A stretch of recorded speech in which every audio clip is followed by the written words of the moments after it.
একই জমি যদি একজনের কাছে বিক্রি করা হয়, আবার সেই একই জমি আরেকজনের কাছেও বিক্রি করা হয়, তাহলে কার মালিকানা থাকবে?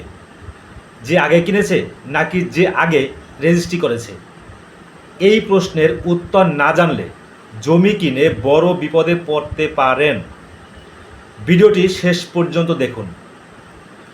জমি কেনাবেচার ক্ষেত্রে একটি বড় সমস্যা হলো একই জমি একাধিক ব্যক্তির কাছে বিক্রি করা।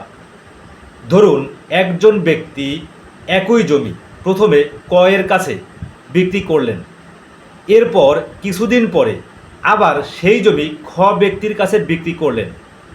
এখন প্রশ্ন, এই জমির প্রকৃত মালিক কে হবেন? আইনের দৃষ্টিতে বিষয়টি নির্ভর করে কয়েকটি গুরুত্বপূর্ণ বিষয়ের উপর। প্রথমত, কার দলিল আগে আইনগতভাবে কার্যকর হয়েছে। শুধু দলিলের তারিখ নয়, দলিলের রেজিস্ট্রেশন, নোটিশ এবং অন্যান্য আইনগত বিষয় বিবেচনা করা হয়। 2 নম্বরে, বিক্রেতার মালিকানার অবস্থা।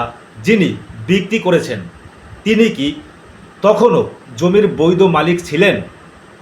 3 নম্বরে, ক্রেতার জ্ঞান বা নোটিশ ছিল কি না।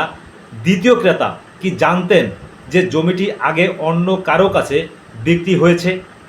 4 নম্বরে, আদালতের বিবেচনা। বিরোধ হলে আদালত সব প্রমাণ বিবেচনা করে সিদ্ধান্ত দেন।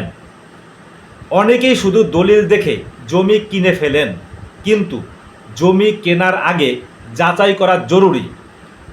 পূর্বের দলিলের ধারাবাহিকতা, খতিয়ান ও রেকর্ড, নামজারি, দখল, জমির উপর কোনো মামলা আছে কি না।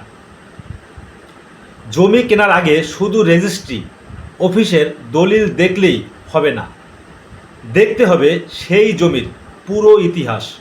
কারণ ভুল যাচাইয়ের মূল্য হতে পারে বছরের পর বছর মামলা।